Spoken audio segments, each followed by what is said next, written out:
If you have a smart speaker, you have access to the entire world of NPR and St. Louis Public Radio. All the latest news and all the captivating stories. Activate our voices with yours by telling your smart speaker to play St. Louis Public Radio. Steve Harmon has spent most of his professional life in law enforcement and within the legal community, and now he's eyeing becoming St. Louis's next circuit attorney. The Democrat joins us next on another edition of Politically Speaking. 9, 8, 7, 6, 5, 4, 3, 2, 1. I think that is fair to As I say. hands to kiss and babies to shake. But I think my record speaks for itself. That's a really good question. Hello and welcome to the Politically Speaking podcast. I'm your host, Jason Rosenbaum, a reporter for St. Louis Public Radio. Joining me in our studios in St. Louis is colleague Joe Mannies, our special guest host for today, Rachel Lippmann, and our very special guest we have in studio, Steve Harmon, a candidate for circuit attorney, a Democrat, and a man who is wearing an incredible seersucker suit, which you'll be able to see online. Welcome. This is continuing our series of interviewing the circuit attorney candidates in the city of St. Louis. We feel that this race is so important that it affects the lives of everyday people, and it could affect the lives of everyday people for the foreseeable future, that we want to have all four candidates on, let the city of St. Louis residents know who they are and what they're going to do with the office, and we appreciate you coming by. So I guess my first question for you is just tell us a little bit about yourself, your professional experience, anything we need to know about Steve Harmon, basically. Well, thank you for having me. Steve Harmon. I'm a lifelong resident of the city of St. Louis. Former St. Louis police officer. I spent over 20 years on the St. Louis Metropolitan Police Department. During my tenure on the department, I served in all 9 police districts. Former homicide detective. I was also on the major case squad. I was a juvenile detective, detective sergeant, and when I retired 9.5 years ago, I was a watch commander. And I was also commander of crimes against property, which entailed the bomb and arson unit, cyber crimes, fraud, and auto theft unit. Okay, and our listeners do need to know, full disclosure, that you're the son of former police chief, former mayor, Clarence Harmon. That is correct. Yes, who I've met several times, covered a couple of his campaigns. Very nice man. And so after you finished up as the in the police department, what led you to then take the route into being an attorney, and what was some of that experience like? Well, before I became an attorney, the St. Louis Police Department at one time had a generous tuition reimbursement program where if police officers wanted to further their education, the department would pay a percentage of the tuition. So I took advantage of that. When I started on the police department, I had a bachelor's degree in criminal justice. I later went back to school as a police officer and obtained a master's degree in management. A couple years later, I went back and got a second master's degree in human resources. And then I thought, well, guess I'll go to law school, something that I always wanted to do. I had it in the back of my mind, so I enrolled in St. Louis University's evening law school program. And after completion and taking the bar exam in Missouri and then in Illinois, I became licensed, and I was still a police officer. So after I reached 20 years of service, about a year later, I decided it was time to go out and practice law. And I was hired by St. Louis County Consulate Office, where I became a prosecuting attorney in a municipal court for nearly 4 years. Mm-hmm. And that was under the Charlie Dooley administration. That is correct. And now, being a lawyer is obviously, there's probably differences, maybe similarities between being a policeman. Do you want to talk a little bit about that transition and maybe what your experience as a police officer brought to your tenure as a lawyer? Well, it several things. First of all, being a police officer, I had the experience of knowing what police officers do, what their daily lives are, as well as what constitutes arrest and all the other stuff that police officers do that later comes out in court. And as a prosecutor, I was able to navigate reading police reports, dealing with police officers, having them come to court, knowing what questions to ask them when I had them on the stand testifying in cases.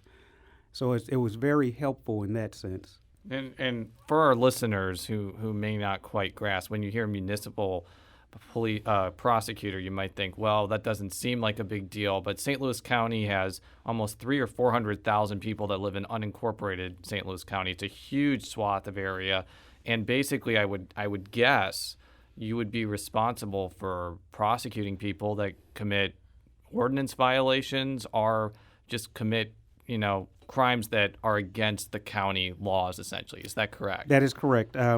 My docket generally ranged anywhere from traffic offenses, DWIs, assaults, larcenies, shopliftings, domestic violence cases, and I also handled the mental health court. We had a huge mental health court that I was the prosecutor over. So right now you are an attorney for the St. Louis Public Schools. Tell us just a little bit about your role there. Well, yes, I'm currently the staff attorney, in-house counsel, if you will, for the St. Louis Public Schools. I've been there for a little over 6 years. My role, basically, I handle the workers' compensation cases, unemployment claims for the district, personnel matters, disciplinary actions, background checks, background investigations, and anything else that the superintendent or the special administrative board has for me to do, any other assignments. So I want to know why you decided to run for circuit attorney. If I'm not mistaken, you actually got in the race before Jennifer Joyce announced that she wasn't going to run again. And I don't think any of the other candidates made that type of leap. Just kind of let us in on your decision-making on that very big choice that you made. Well, it's interesting that you say that, and that is correct. First of all, a little background on how I came to be involved in the circuit attorney's race. Approximately 4 years ago, I was approached by several attorneys here in St. Louis that saw a need for change in that office, myself included, and they had suggested that, and urged me to run for St. Louis circuit attorney 4 years ago. I gave it some thought, and I didn't feel that the time was right for me. I wasn't ready to make that transition at that point. Several years ago, actually about 2 years ago, I decided that I was going to run for St. Louis circuit attorney and assembled a team of competent attorneys and other people in the community that would support my candidacy. I announced that I was going to run against Jennifer Joyce a little over a year ago. And actually, for 3 months, I was running against Jennifer Joyce. I announced in March that I was actually seeking that office. I believe it was in June, a year ago, when she decided that she was going to not seek re-election. Yeah, and actually, Joyce was told Joe she was the first person to be told in the media. Yeah, we had an exclusive interview with her first. But continue. Go ahead. Right. So I was running against her for 3 months, and I know she gave an explanation as to why she was not going to seek re-election. I have my own thoughts on that, but she decided that she wasn't going to run for re-election and retire. I was the only candidate that was going to that stepped up and was going to challenge her and take her on, and I think I would have been successful in my campaign against Jennifer Joyce. When she decided that she was not going to seek re-election, she endorsed Mary Pat Carl, her protege. Later, I believe a young man, Steve Roberts, who was actually working in that office at the time, announced he was running. Kimberly Gardner announced she was going to run. Then you had Patrick Hammaker get in the race. Steve Roberts ultimately left the race, so the other three are in there. And none of them were willing to challenge the incumbent Jennifer Joyce. Now, what prompted you? I know you mentioned that you got some encouragement, but was there a particular issue that prompted you to challenge her? And now, is there anything that sets you apart? What do you see as setting you apart from the other three rivals? Well, what actually made me decide that I was actually going to seek this office was the fact of the encouragement from other people in the community, and the fact that there's a need for change in that office. That office has, over the last several years, had several issues that have caused the public in general to think less of that office. The integrity issues, prosecutors pleading guilty in federal court, alleged corruption, and just a number of things, mishandled prosecutions, and it just ultimately led to the lack of public distrust. And I felt that with my background, I would be able to not only help restore some of the public trust, I would bring a different perspective being a former law enforcement officer for many years and dealing with the crime that we have in St. Louis. So that was the thing that ultimately led me to decide to enter the race. So out of the 4 candidates, you're the only one who has not actually worked in the circuit attorney's office or is not currently working there. Right. Now some would say, that's a demerit on you, but I guess some could argue that it's actually a positive because you kind of bring an outsider's perspective. So I'm assuming you think it's B as opposed to A, but explain to me why that's a good thing. Well, I think it's a good thing because, like you said, I am the outsider. I'm the political outsider. I'm non-establishment. The other candidates were either hired, trained, and recruited by Jennifer Joyce. So the ones that are currently in that office, I think, bear some of the responsibilities that have led to some of the distrust in the community. So I don't own any of that. I bring a different perspective. I plan to bring change to that office. And also what sets me aside from the other 3 candidates, the circuit attorney is an administrative and managerial position. The circuit attorney manages a staff of attorneys and support personnel and investigators. I am the only candidate in this race that has actual supervisory and managerial experience. None of the other candidates have ever supervised or managed a single individual. I've worked with budgets. I've done hiring and firing, dealt with promotions, employee misconduct, employee discipline. I've actually managed a staff, whole platoon of police officers, commanded 4 detective bureaus simultaneously. So I know how to deal with the management and supervisory issues. So violent crime is obviously something that is a big issue, not only for the police officers who know well and have been one, but for the circuit attorney's office. What do you think that the circuit attorney's office could best do with the powers that it has to help with the violent crime in the city? Well, a number of things. First, I think adding more diversity to that office. Staff of 59 attorneys, only 3 of whom were African American up until recently, once I began to publicly challenge the circuit attorney about some of the lack of diversity in that office.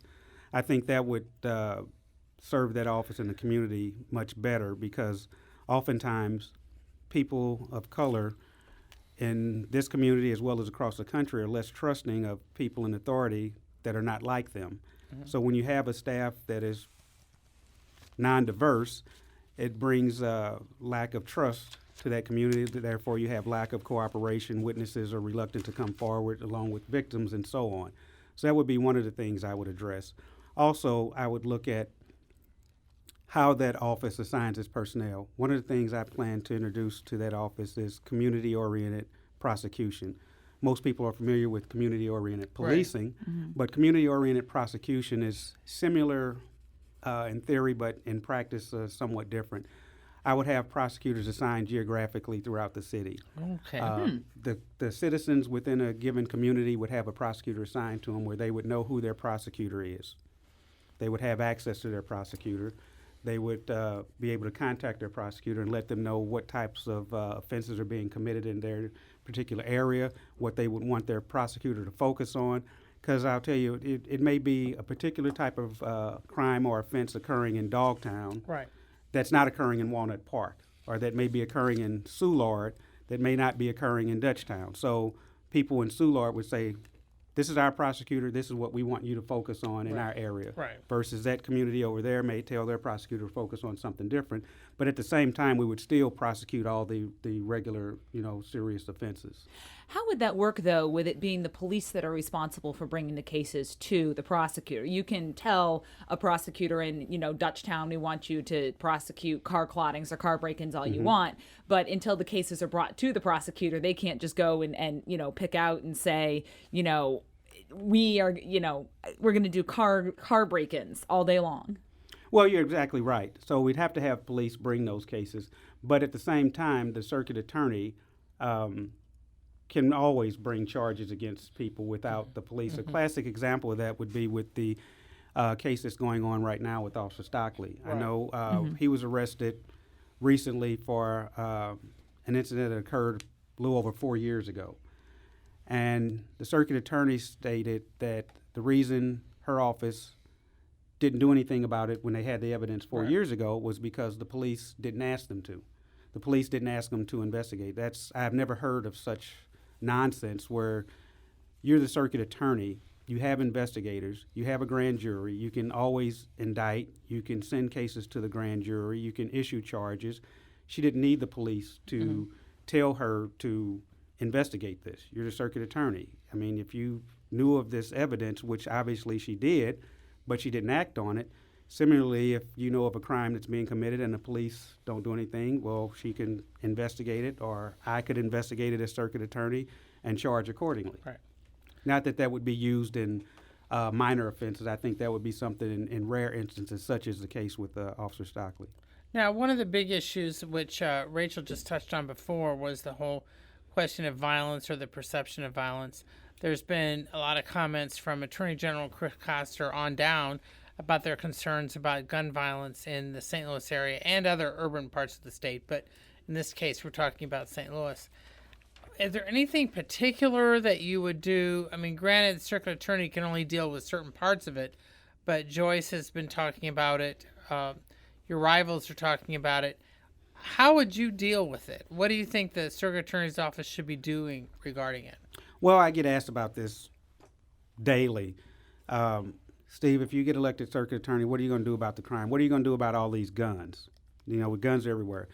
You know, the guns are out there. They're not coming back. Right. You know, we can't go out and take everyone's guns from them. So the guns are out there. I think what we need to do is change the mindset of the individuals that have the guns, that are using them irresponsibly, that are committing crimes, that are committing these homicides, and attack that issue. Right. Not that I'm saying that, you know, guns are a good thing. It's just that they're out there. We can't get them back. That horse has left that barn a long time ago. So we need to focus our efforts on dealing with those that have them or may come into possession of them. One of the things that I do on a regular basis, actually on a weekly basis, is go into the juvenile detention centers. I'm with an organization of 100 Black Men, where I serve on the board of directors. And we started a program about 2 years ago where every Thursday we go into the juvenile detention center and mentor the young men that are incarcerated in there. And we hear some of the stories about how they came to be in that environment and so on. And a lot of them have said that they have no hope. They don't expect to live to be beyond 21 years of age. A lot of them think that if you're 25, that's old, and because they don't expect to reach that age. So they have no hope. They have nothing to lose or to gain. So we need to change that and provide services, resources for them, and maybe education, whatever it is we can do to keep them from that cycle. Is there anything the circuit attorney can do to convince the legislature to put more firearms restrictions? Because I know the current circuit attorney and also the prosecuting attorney of Jackson County have been very upfront about the need for gun control, but they run into this brick wall that's called the Missouri legislature, and the next circuit attorney is going to run into an executive block with the next governor, whether it's a Republican or a Democrat. They're not extremely receptive to gun control either. So is there anything the circuit attorney can do on that front, or do you think it's just more of meeting individual people as opposed to changing state law or state policy? Well, we can always lobby our elected officials and always, challenge them and show them the results of their legislation or lack thereof, of how it impacts the city of St. Louis and our communities. But you're right, we really don't have the power. I can't go up to, as circuit attorney, up to Jeff City and make them enact a law or make them change something with gun control. Or I can lobby as strictly and hard as any of my predecessors or anybody else would. But, that's the limit of the power that office would have, is, lobbying like, everyone else does. And I would continue that. You've also had Chief Sam Dotson recently make a number of comments about judges and the role that they're playing, he argues, in contributing to some of this by putting individuals who've committed gun crimes back out on the streets with low bonds. Do you agree with his comments, or what role do you think judges and these low bonds may be playing in enabling some of these people to be back out on the streets and commit serious crimes? Well, that's an interesting conversation. Chief Dotson has called out several of the judges by name and has taken that fight on. I know that started over a year ago, and at that time the circuit attorney was also calling out some of the judges. I don't think that's a good idea for public officials to finger point back and forth. I mean, he's in charge of the police. We need the police to cooperate with the courts, with the circuit attorney, and once you sit the finger pointing back and forth, that just erodes that relationship and lessens the credibility of the whole justice system in general. Having said that, the judges obviously have an essential role in that when they sentence people that are before them, if they're convicted for whether it's a gun crime, such as the rape case we saw recently with the judge in another state, or whatever type of case, there's always going to be somebody that doesn't like the outcome of it. Judges with guns, I think, they now have a gun docket, a gun court. It's been up since, I believe, the beginning of the year, so I don't think there's enough data yet to determine the outcome. Have they implemented that, Rachel?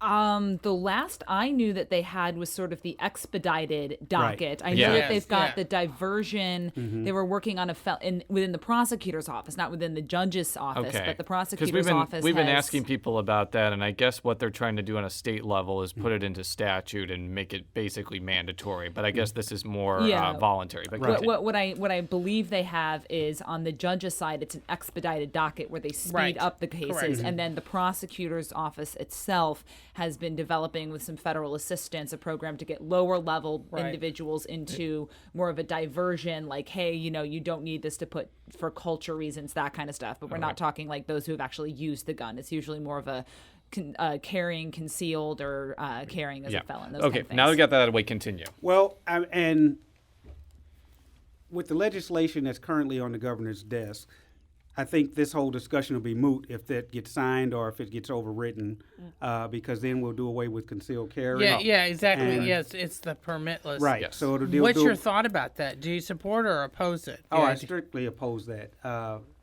As a former law enforcement officer, as a former prosecutor seeking to become a prosecutor, as a citizen, as a resident, I'm adamantly opposed to doing away with concealed carry permits as well as the background and so on. Yeah, and I'm asking this to all the candidates because when I read that blog post that Chief Dotson put out criticizing the judges, I have to tell you, my first reaction was that this is a very subtle attack on the Missouri Nonpartisan Court Plan, which is the way judges are picked in St. Louis, where 3 nominees are picked by a panel and the governor picks the ultimate person, and then there's a retention votes. I'm just curious whether you think that system is good for St. Louis. Obviously, to change that would require a constitutional amendment. So, I mean, you can't change that on your own. But when we're talking about accountability, some would say, like, I guess, Dotson, that system creates a system of unaccountability. What's your kind of take on that? Well, I disagree. I think it's the best system that we have in place. I think our system is the best, one of the best ones in the country, the nonpartisan plan, because the alternative would be you would have judges seeking office in the same manner that I'm seeking the office, where we'd be out campaigning, trying to raise funds, soliciting money from donors, advertising, the whole night. It would just make it into an office. I mean, a circus attorney, basically. Your words, not mine. Continue. But I think that if judges were to have to go through the same process that other elected officials have to go through, you would have judges on there that would, only reason they would be a judge is because they outspent someone else or because somebody backed them or something, as opposed to being impartial. So I think that's the best system that we have is what's in place. Now, looking at the field right now, I mean, are there any particular things that you plan to do or that you will discuss as far as getting your name out and differentiating yourself to the public, that saying, this is why I'm the best of the 4? Is there anything you're going to be doing? You're going to be doing TV ads, mailers, or are you going door to door? Just sort of how are you getting your name across? The general campaign tactics that most people employ, whether it be mailers, knocking on doors, canvassing, just promoting myself as a candidate. I think that I'm the best candidate in this race, and hopefully the public will agree and vote for me on August 2nd. But yeah, we'll be doing the normal campaign strategies. Now, before we get into the political aspect of this, we do want to touch on one other issue, which is a independent prosecutor if there's a police-involved killing. I think that was one of the first recommendations of the Ferguson Commission report. It's something that I think is getting a lot of thought, even though it also is getting a lot of criticism from Republicans and Democrats who are attorneys. You have a unique perspective here. You're a former police officer. You know what goes on in the line of duty. What do you think about that idea? Would you employ it if you are circuit attorney? Well, I've heard that the idea of a special prosecutor, but you're actually the first person that I've ever heard say that in a deadly police shooting. Most of the times it's framed as a police-involved shooting, whether it's results in a fatality or not. Right. But you're the first person that actually said a fatal police shooting. Yeah, and this is the reason I usually say police-involved killing. Like, Right. for example, if a police officer uses a car to intentionally run over somebody, I think that that would fall into that, just as if they Or used a gun to tases shoot someone or used a and they end taser. up- yeah. I know that people Baton often. I strikes. mean, I this is probably getting too much in the weeds, but that's the reason I use the term police-involved killing, because Well, there I is think a you have to possibility. get into the weeds because something you just exactly. said was you said the term police-involved killing, and the example you gave was a police officer intentionally using his vehicle to run over somebody. Yeah, exactly. Well, what about in the case where a police officer accidentally Right, runs right. somebody? Well, So then you get into the weeds and you try and Yes. parse out, is this intentional Yes. or is it accidental? Yes, exactly. Well, and of course, I mean, all this discussion about independent prosecutor, I think in some cases overlooks the fact that the General Assembly would have to approve to make this a broad policy. I mean, there's certain things you could do within the Circuit Attorney's Office in the city of St. Louis. There's certain things you could not. It's not like you Exactly. could just Yeah. say, well, I'm going to do this and I'm going to get a hold of the AG's office and have them do. So how would you approach this, and what's your stance on all this? Well, I think it would be something that I would be willing to look at. You know, like I said, you're the first person that actually said a killing. Most of the time I get asked about a police-involved shooting. Right. And then there's numerous examples of why that would not be a good idea versus why it would be. So I think it would be on a case-by-case basis, and I would have to look at all the facts involved and determine whether or not my office should be recused, and should we request or seek another jurisdiction to prosecute this case or to even investigate the case.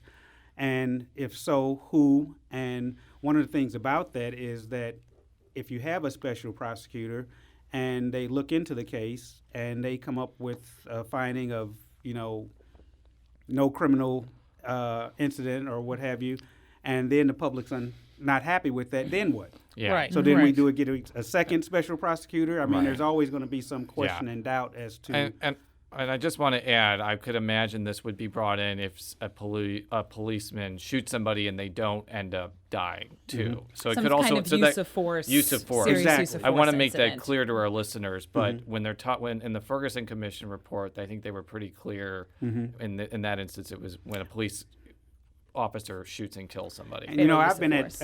at neighborhood and ward meetings where I've had individuals ask about anytime a police officer fires their weapon and strikes somebody, we should have a special prosecutor. And I'm thinking, well, what if it's an accident and they were at the range, or what? You can always Right. what if forever. Right. And do we need to expend resources on something like that just because? I think again it should be on a case by case basis. Are there something to be certain looked at. things you would do to reorganize the Circuit Attorney's Office? Yes.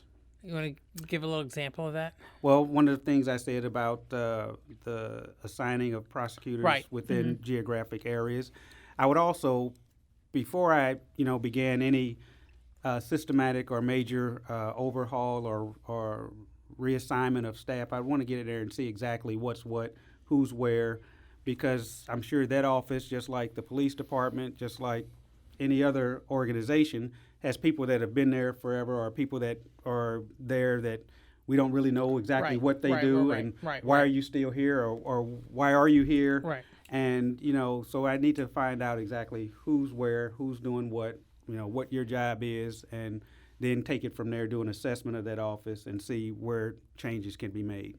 Are there any things that the office is doing right now that you might want to keep in place or expand? Any programs that you think are moving in the right direction you would want to maintain? I would have to look at it again. Like I said, I would have to see exactly, it's one thing to look at it from the outside, Right. And it's another thing to actually look at it from the inside. So once I get into the office, I'd want to take a look. So I can't really say what I would want to keep and do away with. Now you mentioned before we went on the air that some of the candidates have been talking about Jennifer Joyce's relatively new, the last year or so, policy of having prosecutors show up at the crime scene. You're pointing to the fact that you had actually written something about this that was published before that decision was made. Is there anything you want to talk about that? Certainly. Well, like I stated, I'm a former homicide detective. I was a homicide detective 25 years ago.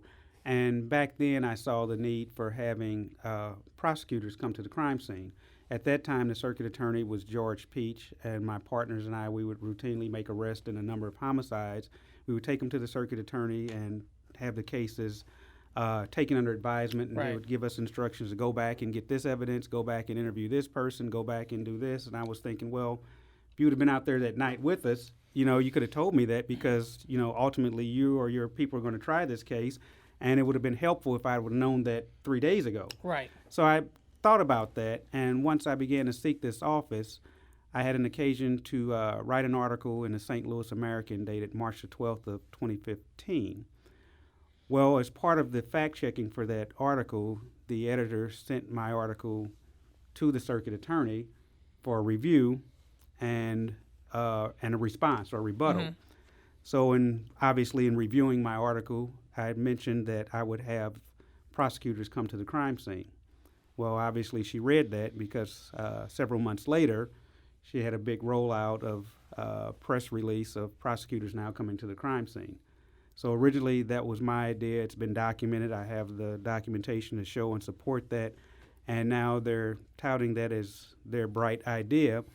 And I believe they still have them coming to the crime scenes, but I don't think they would do it in the same manner that I would, actually having been a homicide detective and knowing what a homicide detective does as opposed to reading about what they do or being told about what they do.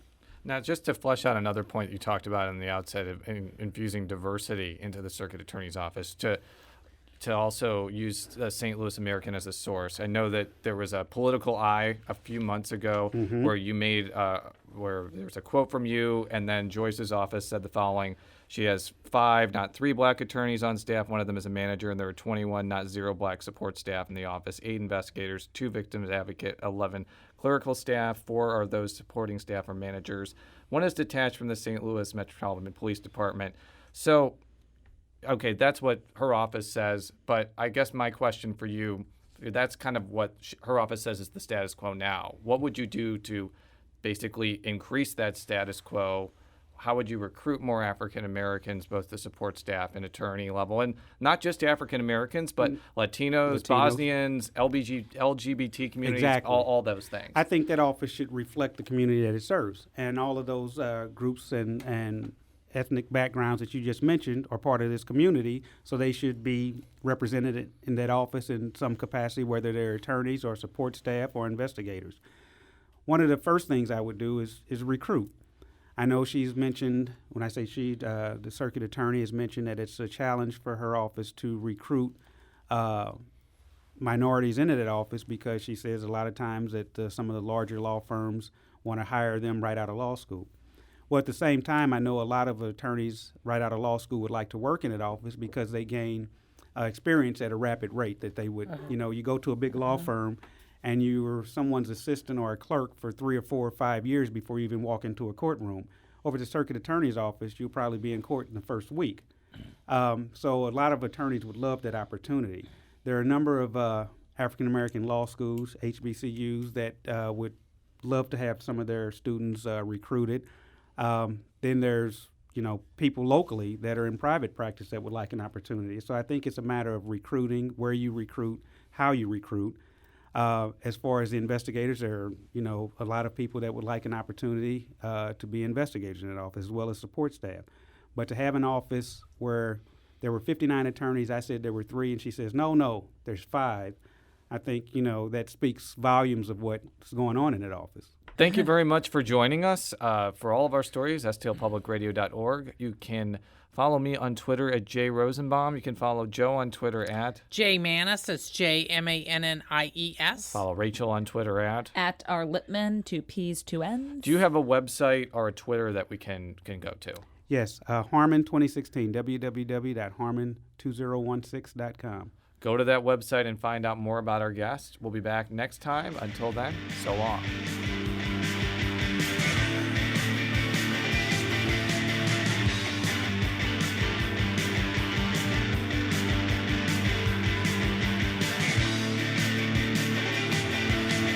Everybody's talking about the stormy weather.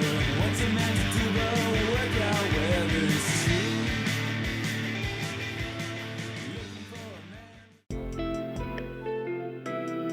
The Gateway brings you the day's news from the St. Louis region and across Missouri. It also includes stories from the Illinois side of the river and our Metro East reporter, Will Bauer.